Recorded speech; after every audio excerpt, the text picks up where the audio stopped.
우리에게 있어서 구원에 대한 강조가 필요하지 구원의 확신에 대한 강조가 더 중요할 이유는 없습니다. 구원의 확신은 우리의 감정의 상태잖아요. 근데 더 중요한 것은 구원 자체입니다. 구원이 없는데 확신을 가지고 있다면 그건 거짓이고요. 구원이 분명한데 확신이 좀 헷갈리거나 한다 할지라도 구원은 바뀌지 않는 것이죠. 그래서 구원의 강조점이 있어야지 확신의 강조점이 있는 것은 사실 그 다음 문제입니다. 오늘 구원에 대한 확신의 근거가 무엇인지 깨닫는 저와 여러분이기를 소망합니다. 아버지 하나님 감사합니다. 내 감정 상태에 오르락 내리락 하는 것이 구원이 아니라 하나님의 언약하신 말씀에 근거하여 그 말씀이신 하나님께서 예수 그리스도를 보내셔서 하나님의 아들이 있는 자에게 생명을 주셨다는 분명한 이유를 알고 누리고 깨달으며 구원의 참된 확신을 누리며 살아가는 하나님의 귀한 백성들 다 될 수 있도록 역사하옵소서. 믿고 감사드립니다. 예수 그리스도의 이름으로 간절히 기도합니다. 아멘. 여러분 반갑습니다. 오늘 우리가 단문이라고 했죠. 지난 시간 생각하십니까? 느낌표와 물음표, 물음표와 느낌표가 있는데, 근데 우리는 질문이 있기 때문에 그 답을 막 찾아가는 사람이 아니라 느낌표를 딱 찍고 그리고 어떤 질문이든 그 느낌표로 가지고 가는 것이죠. 무엇입니까? 답문입니다. 먼저 답을 합니다. 예수 그리스도가 나의 유일한 해답입니다. 라고 답을 하고 그리고 저와 여러분의 모든 인생의 질문거리들을 다 어디로? 예수 그리스도께로 가지고 하는 것. 그것이 하나님의 백성의 삶이고 우리가 인생을 살아가야 될 중요한 삶의 자세가 되는 것입니다. 자, 오늘 한번 생각해 봅시다. 오늘 가장 중요한 이야기를 할 것입니다. 무엇입니까? 내가 하나님 자녀 맞나? 내가 구원받는 거 맞느냐라는 질문이죠. 그걸 누가 하냐면 구원받지 못한 사람은 하는 경우는 좀 드뭅니다. 구원받고 싶고 저 사람 왜 예수 믿지라는 생각 때문에 정말로 구원이 뭐야 이렇게 물어볼 수는 있지만 대다수 말했죠. 내가 구원받은 게 맞냐라고 고민하고 질문할 때는 주로 어느 때입니까? 흔들릴 때입니다. 그리고 힘겨울 때입니다. 어려울 때입니다. 제가 몇 가지 질문들을 이렇게 나왔는데요. 질문 한번 볼까요? 첫 번째 뭡니까? 예수 믿는다고 했는데 왜 아직도 이렇게 뭐하죠? 흔들리지? 그때는 정말 내가 믿는 것 같았어요. 막 성령 충만도 얻은 것 같았고 막 찌릿찌릿 전기도 통하고 눈물도 났는데 근데 그때는 맞았는데 지금은 그 감각도 희미해지고 예수 믿는 것 같기도 하고 아닌 것 같기도 하는 이런 흔들리는 의심이 생길 때가 존재한단 말입니다. 두 번째 질문은 이겁니다. 같은 죄를 또 지었네. 내가 정말 구원받은 많은 이 실수를 너무 계속할 때 하나님 자녀 되면 거룩하여지고 또 새롭게 거듭나니까 마음도 생각도 새로워져서 이제 새 마음과 새 뜻으로 해봐야지라고 도전도 하는데 근데 정작 어떻습니까? 이 문제가 계속 반복되는 거예요. 또 그 죄악과 그 문제가 계속 반복되어질 때 너무 부끄러운 거예요. 불신자도 안 믿는 사람도 안 하는데 왜 나는 계속 넘어지지? 왜 나는 계속 죄를 짓지?라고 하면서 도저히 하나님 못 믿겠다라고 스스로 자포자기하는 경우가 또 생기게 해요. 세 번째 읽어볼까요? 어떤 날은 은혜가 큰데 다른 날은 마음이 바닥이다. 구원도 흘리는인가? 이런 거죠. 이게 항상 아닌 것도 아니고 항상 긴 것도 아니고 계속 왔다 갔다 하면서 어떤 날은 맞는데 어떤 날은 아닌 이런 우리에게 있어서 무슨 문제입니까? 확신의 문제는 맞아요. 정확하면 흔들리지 않으면 왔다 갔다 하지 않으면 좋겠는데 실제로 우리의 삶에 계속 많은 문제들이 왔다 갔다 한다는 거죠. 그래서 서론입니다. 구원의 확신이 있습니까? 라는 겁니다. 이게 항상 믿는 우리들에게 질문거리입니다. 나는 구원받은 게 확실하느냐? 내가 정말로 구원받았다면 내 왜 이 죄 문제 때문에 왜 이 사건 때문에 나 흔들리지? 나 왔다 갔다 하지? 내 마음은 이렇게 왜 편하지 않지? 하나님 자녀 되고 믿으면 다 끝난 줄 알았는데 왜 문제는 계속되지라는 고민을 가지고 살아가게 되는 것이죠. 그것이 오늘 오전에도 우리 함께 나누었던 문제이기도 합니다. 내 삶의 현장, 하나님 보내신 곳. 아니 하나님 살아계시면 왜 이런 문제를 하나님 정말 살아계신데 왜 내가 이렇게까지 해야 됩니까? 라고 하는 바로 그 현장에 사람이 나를 판 것도 아니라 누가요? 하나님께서 나를 보내셨다는 믿음의 고백이 발견되어져야지만 내가 살아가는 또 우리가 믿는 믿음에 대한 근본 뿌리를 든든히 내릴 수 있는 겁니다. 돌이켜보면 내가 팔린 거고 내가 죽임을 당한 거고 내가 버림을 당한 거지만 결국 더 세밀하게 발견해 보면 하나님께서 생명을 살리기 위해서 나를 앞서 이곳에 보내셨구나. 나는 사람이 팔았지만 팔린 자가 아니다. 사람이 버렸지만 버림받은 자가 아니라 하나님께 보냄을 받은 자다라는 믿음의 고백이 있으면 구원의 확신도 우리가 함께 고백할 수 있게 되는 겁니다. 자, 흔들리는 사람들의 제일 큰 그 핵심의 문제가 뭐냐면 안 믿는 게 아닙니다. 근데 내 마음이 왔다 갔다 하죠. 그럼 뭐가 문제가 됩니까? 나의 마음이 더 커서 그래요.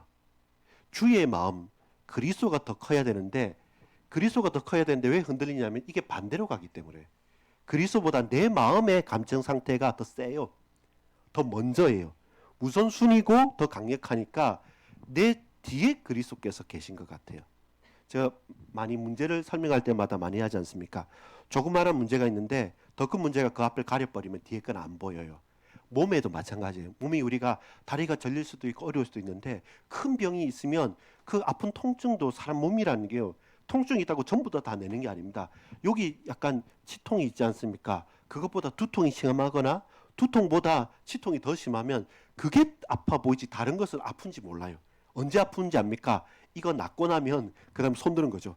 이쪽도 아프고 있었다고. 아, 그랬구나. 이렇게 우리의 인생의 고통이나 삶이란 것이 뭐냐면 그리스도가 더 크게 보여지고 예수 그리스도의 은혜가 더 내게 강력해야 되는데 왜 내가 흔들릴까? 그 그리스도보다 내 마음이 먼저인 거예요. 내가 섭섭하고 내가 힘든 게 복음보다 더 앞서 있으니까 항상 우리는 하나님은 흔들리지 않으시는데 내가 흔들리는 거예요. 그 다음 또 하나는 안이란 종교인. 이 말은 뭐냐면 이런 거예요. 아, 내가 그래도 신앙생활하고 믿은 신앙 연수가 얼만데 교회도 가고 웬만한 목사님도 다 알고 내 공부도 좀 했고 헌금도 하고 헌신도 하고 내 최선을 다해서 하는데 라고 하는 그 안이란 종교인들은 뭐냐면 복음보다 자기 의가 앞서 있는 거예요. 그 크게 당하는 거예요. 어느 잘 모르는 사람들이 볼 때는 야 대단하다 싶지만 근데 참 놀랍게도 여러분 세상과 원수 마귀 사단과 그리고 하나님은 우리의 자기 의에 속지 않습니다. 우리 원수도 나의 의에 속지 않습니다. 절대로 겁내지 않습니다. 가장 내가 약한 부분을 드러내 버립니다. 부끄럽게 되게 되죠. 그래서 저와 여러분이 이제는 확신할 수 있어야 되는데 그 확신을 어디에서 어떻게 할 수 있느냐는 질문을 조금 해야 될 필요가 있습니다. 그게 오늘 본문에 가장 중요하게 붙잡을 수 있는 겁니다. 본문 요한일서 5장 11절부터 13절까지에 보면 본문에 흐르는 흐름이 있습니다. 그게 뭐냐면 첫 번째입니다. 하나님의 증언입니다. 자, 11절을 한번 읽어보면 이렇습니다. 같이 읽어보겠습니다. 또 증거는 이것이니 이 증거가요. 누구에게? 하나님이 주신 증거예요. 또 증거는 목사님이 그러던데 아니 권사님이 그러던데 장로님이 그러던데 아 내 친구가 그러던데 라고 한다면 그 증거는 신뢰성이 있을까요? 흔들리는 증거예요. 근데 영원 불변하신 진리 되신 하나님께서 또 증거는 이것이니 라고 하나님께서 우리에게 말씀을 하신다. 하나님이 우리에게 뭐 하시죠? 영생을 주신 것. 하나님의 증거 가운데 하나님이 주신 것. 이게 생명은요, 영생은요, 구원은요, 사람이 증언하고 사람이 준 게 아니라 하나님께서 보증하시고 하나님께서 우리에게 주셨습니다. 무엇을요? 구원을요, 영생을요. 근데 주는 방법이 조금 독특합니다. 뭐라고 합니까? 아들이 있는 자에게는 생명이 있고 아들이 없는 자에게는 생명이 없다. 이 방법이 아들 안과 밖이에요. 근데 아들 안에 있다는 겁니다. 영생을 누구에게 맡겼냐면 하나님의 아들인 예수 그리스도께 맡기셨다는 겁니다. 그것이 뭡니까? 하나님의 방법이고 그것이 뭡니까? 하나님의 보증이 있다는 겁니다. 하나님 선포하십니다. 내가 줬다. 이미 줬다. 너희가 찾고 너희가 만들어내는 것이 아니라 내가 너희에게 준 것인데 근데 어떻게 줬냐? 아들 안에 놓았다. 그래서 우리는 뭡니까? 아들이 있는 자, 아들이 없는 자로 나눠지는 거예요. 아, 아들이 있는 자에게는 생명이 있고 아들이 없는 자에게는 생명이 없다. 그러므로 너희는 뭐다? 믿는 자는 안다. 이것을 13절에 알게 하리라 한 것이에요. 이게 오늘 말씀의 흐름입니다. 누구의 증거냐? 사람의 증거면 당연히 흔들려야죠. 흔들리는 게 맞습니다. 의심하는 게 맞습니다. 근데 하나님의 증거입니다. 증거는 이것이니 내가 보증한다. 어떤 방법으로요? 어떤 방법으로요? 하나님께서 네가 만들거나 네가 찾거나 네가 막 열심히 노력해야지 얻는 것이 아니라 내가 이미 너에게 주었다. 근데 그 준 것을 너희가 모르고 있다. 어떻게 주셨습니까? 아들이 있는 자에게는 하나님의 아들이 있는 자에게, 하나님의 아들이 없는 자에게 그렇게 하나님의 아들 안에 내가 넣어줬다. 그 하나님의 아들이 있다면 그는 이미 영생을 얻은 자고, 아무리 뭐라고 해도 하나님의 아들이 없다. 그러면 너희는 생명과는 상관이 없다. 이것을 너희에게 뭐하게요? 알게 하겠다. 그것이 구원의 확신입니다. 구원의 확신은 결론 부분에서 말할 건데요. 온도계가 아닙니다. 온도계는 어떻습니까? 오늘 몇 도까지 될까요? 20몇 도, 30도 가까이 되겠죠. 많이 날씨가 더워졌죠. 그럼 온도계는 어떻게 됩니까? 올라가잖아요. 기온이 떨어지면요, 내려오잖아요. 우리 마음이 좀 흥분되고 좋으면 잘 믿는 것 같다가 내가 뭐 시험에 들고 어렵고 환난에 당하면 내 마음의 온도가 내려가잖아요. 그 확신 없고. 이렇게 구원의 확신과 구원은 온도계가 아닙니다. 내 감정의 온도계가 아닙니다. 근데 대다수 많이 우리가 오해하는 건 뭐냐면 구원의 확신이어야 되는데 구원의 확신에 더 강점을 두는 거죠. 내가 확신돼야 되고 내가 믿어져야 된다고 생각해요. 근데 내가 믿고 안 믿고는 그 다음 문제예요. 내가 아무리 믿고 싶어도 진리가 아니면 거짓말이 되는 거잖아요. 내가 잘 믿음이 안 돼도 확실하고 진리라고 한다면 내가 그걸 알고만 있다고 해도 우리는 진리 위에 서 있는 거예요. 그래서 구원의 확신은 구원의 확신이지 구원의 확신이 아닙니다. 그리고 그것은 변화무쌍한 감정의 온도계가 아닙니다. 돌에 새겨진, 누구도 병쾌하지 못하게 지울 수 없게 연필로 쓴 것이 아니라 매직으로 볼펜으로 꾹꾹 눌러 쓴 것이고요. 누가 어떻게 회칠을 할 수 없기 위해서 저 깊이 돌에 깊이 아로새긴 구원. 너는 내 것이다. 너는 내 아들이다. 내 딸이다. 라고 우리에게 확신 주십니다. 그 근거가 뭡니까? 하나님께서 아들 안에 주신 영생. 하나님의 아들 안에 주신 그 생명. 그러면 그 아들을 소유한 자, 그 예수 그리스도께서 내 마음속에 주인으로 자정한 자, 하나님의 아들을 내 마음속에 영접한 자, 그는 하나님의 자녀다. 그렇지 않다면 아무리 뛰어나도 상관없다라고 한 것이죠. 그걸 저와 여러분이 오늘 말씀을 통해서 확인하는 것이, 그것이 바로 구원의 확신입니다. 자, 보겠습니다. 이런 여러 가지 질문 가운데 우리가 본론 읽어볼까요? 내가 받은 구원은 무엇 위에 있는가? 어디에 근거가 있고 어디에 토대가 있는가? 라는 거죠. 첫 번째입니다. 영생, 하나님의 아들 안에서 이미 주셨다라고 말해요. 요한일서에 요한은요, 예수님이 영생이라고 설명을 했어요. 요한이요. 요한복음을 통해서는 공생애를 딱 보니까 이 예수님이 영생이고 예수님이 하나님이신 겁니다. 성부, 성자, 성령, 성삼위 하나님께서 이 땅에 오신 분이, 말씀이 육신이 오신 분이 예수님이기 때문에 예수님을 만나면 영원한 생명을 만났다라는 것입니다. 그런데 그 구원의 축복을 이제 어디에요? 하나님께서 그 아들 안에 이미 넣어주셨다는 겁니다. 그래서 예수만 우리 인생의 유일한 답이 되는 거죠. 11절 12절에 보면 특징이 그거예요. 영생은 내가 찾아가는 거고 내가 만들어내는 거고 내가 막 갈구해서 얻어내는 것이 아니라 영생은 주신 거예요. 오전에 말씀 뭡니까? 우리가 보냄을 받은 것처럼 보냄받은 자에게 하나님께서 성령을 주신 겁니다. 영생을 주신 것입니다. 우리가 저기 가면 저기 있겠구나, 저기 가면 저기 있겠구나, 여기저기로 왔다 갔다 하는 것이 아니라 하나님께로 택함을 받은 자, 하나님께 보냄을 받은 자, 하나님께서 허락하신 자에게 하나님은 영생을 주셨습니다. 이미 주신 것입니다. 앞으로 받을 것이 아니라 이미 주신 것, 그건 구원입니다. 영원한 생명의 하나님 나라에서 영생하면서 천국을 맛보는 것은 소망이 필요합니다. 새 하늘과 새 땅이 필요합니다. 그러나 우리가 구원받았다는 사실은 과거형이지 미래형은 아닙니다. 혹시 이렇게 하면 구원에서 무너지고 저렇게 하면 구원이 더 확실하게 되고 그런 게 아니라 구원받은 하나님의 자녀라는 사실들은 그 은혜가 미래와 소망과 앞으로까지 계속되는 것이지만 그 사실은 과거형이지 미래형이 아닙니다. 조건을 따져가지고 자 보자 이제 커트라인 된다 안 된다 이렇게 따지지 않습니다. 왜냐하면 그것이 하나님의 방법인 겁니다. 영생을 이미 줬다. 아들 안에 넣었다. 그 아들이 있다. 그는 구원받은 자다. 그것이 하나님의 말씀이죠. 그리고 그 아들 안에 있다라는 것이 하나님의 방법인 것이죠. 그래서 구원의 방법을 우리가 고행을 하고 선행을 하고 어떤 세상의 종교들처럼 줘버리면 항상 우리는 구원보다는 확신에 대해서 더 강조하는 사람들입니다.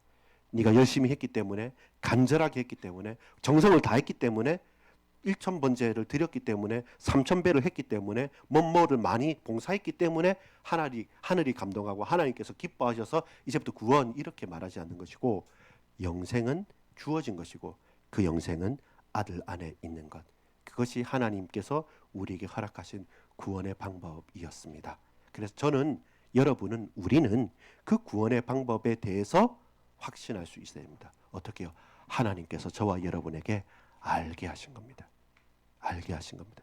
내가 느끼는 것이 중요하지만 그게 진리는 아닌 겁니다. 잘 들어보세요. 신앙생활을 하다 보면 어떤 게 있냐면 지정의라는 게 있어요.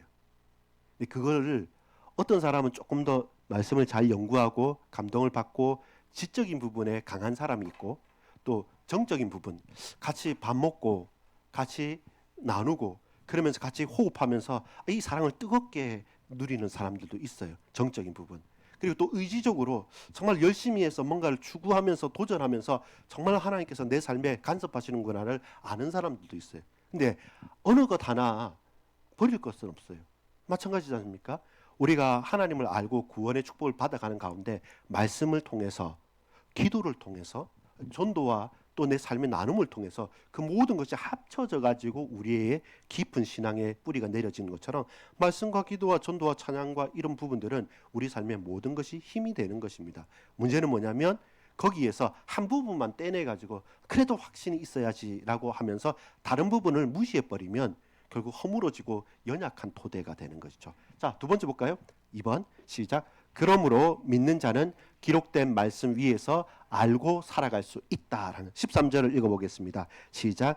내가 하나님의 아들의 이름을 믿는 너희에게 이것을 쓰는 것은 너희로 하여금 너희에게 영생이 있음을 알게 하려 함이라. 이것을 쓴다고 그래요. 우리가 아는 것은 뭡니까? 지적이면서 동시에 정적인 거예요.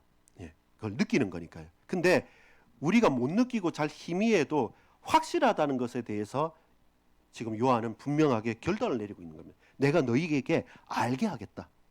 너희가 막 지금 앞에 있는 것처럼 예수 믿는다고 했는데 왜 나는 안 변하지? 예수 믿는데 왜 또 나는 이런 죄악과 이런 문제에 또 넘어지지? 진짜 어떤 때는 왔다가 어떤 때는 갔다가 이거 정신 차리지 못할 정도 난 왜 이렇게 왔다 갔다 해? 나 안 믿느냐라고 할 때 요한은 말하죠. 아니다. 하나님은 영생을 우리에게 이미 주셨다. 방법이 하나님의 아들 예수 안에 영생을 주셨다. 근데 이 예수가 네 안에 계신다. 너를 주장한다. 네가 헷갈리고 네가 믿고 안 믿고가 중요한 게 아니라 하나님께서 이미 너에게 생명을 주셨다. 그것을 내가 너희로 알게 하기 위해서 지금 이 글을 썼다. 기록했다라고 말하는 겁니다. 그래서 우리는 결론 맺을 수 있는 겁니다. 구원을 제외해보고 구원이 희미한데 구원의 확신만 가지고 있는다 한들 그것이 진짜냐면 진짜가 아닌 것이죠. 그래서 이제 결론적인 부분에 나오죠. 온도계가 아니라 뭐죠? 새겨진 기록이죠. 보증이죠. 온도계는 내 감정의 높낮이 따라서 정말 막 충만할 때가 있어요. 사실은 좋지요. 근데 너무 깊이 깔려가지고 흔들릴 때조차 있는 겁니다. 그 주위의 평균값이 그런 믿음입니까? 아니요. 또 믿음은 또 평균값도 아니에요. 저와 여러분의 감정의 높낮이, 감정의 온도계가 구원의 확신과 구원을 결정하는 것 아닙니다. 차라리 그것보다는 내 감정과 모든 것들 내려놓고 잠잠히 내 가슴에, 내 신비, 마음의 비석에 아로새긴 거예요. 그 흔적을 낸 겁니다. 사도 바울은 자기의 상처를 드러내면서 나는 예수의 흔적을 가졌다. 40에 하나 감한매를 3번이나 맞고 고난당하고 난파당하고 했으면서 얻었던 그 흔적들, 그 상처들, 그게 예수의 흔적이다. 나는 증거다라고 고백을 하는 것이죠. 다 아픔이잖아요. 다 얼마나 그거 흉터고 아픔이고 옹이 같은 거겠습니까? 근데 다르죠. 그것은 희미해지지 않고 그것은 더 짙어지고 더욱더 분명해지는 것이죠. 하나님께서 말씀을 통해서 우리 가슴에 새긴 것입니다. 그래서 구원의 확신은 어디에 있냐면 내가 확신을 가지고 내가 흔들리는 게 중요한 것이 아니라 구원의 확신은 하나님 말씀에 있는 것이죠. 나는 흔들릴 수 있어도 말씀은 변하지 않잖아요. 말씀은 뭐라고 합니까? 아들이 있다. 아들이 있는 자에게 생명이 있어. 네가 헷갈려도 너는 예수 안에 있다? 그럼 너 하나님 자녀 맞아. 구원의 확신 좀 미약해도 돼. 근데 구원이 분명해. 네가 확신 못했을 뿐이지 구원은 네가 확신하고 말고를 떠나서 이미 분명해, 완전해, 정확해 라고 우리 가슴에 새긴 겁니다. 아, 구원의 확신은 나의 감정이 아니라 하나님의 약속에 있구나. 그래서 아까 11절부터 말하죠. 또 증거는 이것이니. 증거를 말하는 거예요. 감각을 말하는 게 아니에요. 감정과 분위기를 말하지 않고 확신은 증거를 말하는 겁니다. 그 증거를 사람이 아니라 하나님께서 하셨다니까요. 하나님께 방법으로 아들 안에 주셨다니까요. 그리고 그 아들이 있는 자에게 생명이 있는 것을 알게 하기 위해서 요한을 통해서 다시 기록하고 다시 우리에게 확신 주는 거죠. 우리가 가지는 확신은 내 감정의 확신이 아니라 말씀의 철저한 확신인 것이죠. 그 보증을 하나님께서 하셨다. 여러분이 하나님 자녀인 것 하나님 말씀에 있는 겁니다. 그래서 우리가 말씀을 배우고 그 말씀을 듣고 깨달아가는 것이죠. 아, 그렇구나. 내가 흔들려도 이거 문제없구나. 내가 너무 교만할 필요도 없구나. 이거 하나님께 겸손하고 하나님께 나가야 되는 것이구나. 이렇게 우리는 정리가 되는 거죠. 그래서 감정의 높낮이인 온도계가 아니라 영생의 말씀, 하나님의 증거인 기록된 새겨진 이 말씀이 우리의 보증이다라는 것이죠. 결론을 맺겠습니다. 구원의 확신은 하나님의 증언으로 지금 누리는 은혜입니다. 그래서 구원의 확신을 저와 여러분 지금은 어렵고 주로 이제 천주교인들이 그런 실수를 많이 하는데요. 내가 어떻게 천국 갈지 아냐고 죽어 봐야 알지. 그래서 죽기 전까지 선행을 행하고 열심히 살고 그리고 최선을 다해서 겸손하게 살아야 된다는 게 지도하기는 편해요. 신부님 말씀도 잘 듣고 고해성사하면서 제 의식도 가지고 있으니까 순한 양처럼 그렇게 할 수는 있지만 근데 그게 정답은 아닙니다. 구원의 확신은 지금 그 은혜를 누리는 겁니다. 왜냐하면요. 성경 말씀이 지금 기록되어 있으니까요. 그리고 구원은요. 과거적인 경험입니다. 그 과거의 확신을 가지고 오늘을 힘있게 살아가는 것이고 미래를 소망하면서 나아가는 것이죠. 여러분 구원의 확신에 우리가 강조점을 두지 말고 구원의 확신인 겁니다. 내 감정이 좋으면 좋죠. 믿어지면 얼마나 좋겠습니까? 그렇게 신앙생활을 잘할 수 있으니까요. 다만 그래도 그게 우리의 보증은 아니라는 것. 또 증거는 이것이니 하나님께서 말씀합니다. 아들 안에 있다고 약속하셨습니다. 그 아들을 나에게 주셨습니다. 그리하여 그 사실을 알게 하시는 것. 하나님께서 우리에게 알게 하실 것입니다. 오늘 오전에는 어떻게 알게 하셨습니까? 사람이 나를 팔았어. 나를 버렸어. 나는 팔린 자야. 나는 버림받은 자야. 할 때 하나님께서 어떻게 알게 하십니까? 사람이 팔았지만 내가 보냈다. 그걸 깨닫는 겁니다. 그러면 안 보이던 것들이 보이는 것이죠. 여러분 참 놀라운 건요. 아무리 안 열릴 것 같은 사람도 어느 순간 열릴 때가 있고요.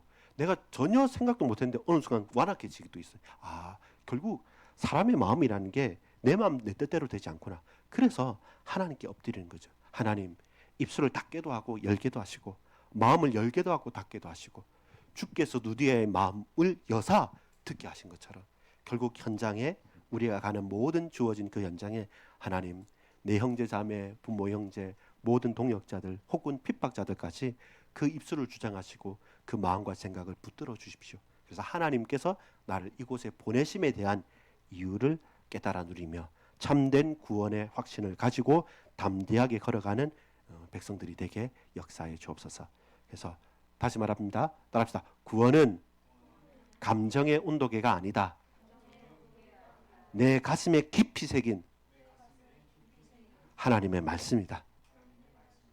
그래서 여러분은 구원받은 아들이 있는 하나님의 백성, 내 아들, 딸들, 내 자녀, 이렇게 찜뽕하신 겁니다. 그 변하지 않는 확신 가운데 나아가는 저와 여러분 되기를 간구합니다. 아버지 하나님 감사합니다.